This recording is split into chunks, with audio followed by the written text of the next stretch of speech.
நண்பர்கள் அனைவருக்கும் அன்பார்ந்த வணக்கங்க. இன்றைய பதிவில் ஜெர்சியில் ஒரு சினை மாடுங்க. மாடு 3ஆம் ஈத்து மாடு. மாடு நல்லா தெளிவாக இருக்குது. நல்ல கறவைத்திறன் வாய்ந்த மாடு. தண்ணி தீனிக்கு எந்த ஒரு குறைச்சில்லாத மாடுங்க. கம்மி பட்ஜெட் தான் சொல்லியிருக்காங்க. மாடு எந்த ஊர்லேருந்து விற்பனைக்கு வந்திருக்குது, இந்த மாட்டோட கறவை விலை நிலவரம்லாம் பார்க்கலாம். 9 மாதம் சினியாக இருக்குது. மாடு 9 மாதம் சினியாக இருக்குது. இந்த கண்ணினை ஒரு 10 நாட்கள் பக்கம் பிடிக்குங்க.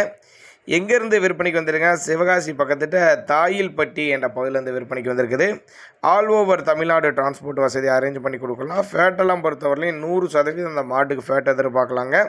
நெத்தி சுழி முது சுழிலாம் கரெக்டான ஸ்தானத்தில் இருக்குது. தவறான சுழி அமைப்புலாம் எதுவும் இல்லைங்க. நேரில் ஒரு வந்து பாருங்கன்னு தான் சொல்கிறேன். அப்படி மாட்டுக்காரு நேரில் வந்து பாருங்கள், இல்லை டிரான்ஸ்போர்ட் வசதியோடு அரேஞ்ச் பண்ணி கொடுக்க சொன்னாலும் நம்ம அதையுமே அரேஞ்ச் பண்ணி கொடுத்துடலான்னு தான் சொல்லியிருக்காங்க. 3ஆம் ஈத்து மாடு 9 மாதம் சினியாக இருக்குது. இன்னும் 10 நாள் டைம் பிடிக்கும். சுழித்தப்பு கிடையாது, மடி கூச்சம் கிடையாது. கறவை இந்த மாடு எவ்வளோ எதிர்பார்க்குன்னா ஒரு 13லேருந்து ஒரு 15 லிட்டரு கறவை சொல்லி கொடுக்கலாம். அப்படி தான் நம்மளோட விற்பனையாக தெரிஞ்சுக்க. அப்படி தேவைப்படும் நபர்கள் தாராளமாக கான்டாக்ட் பண்ணுங்கள்.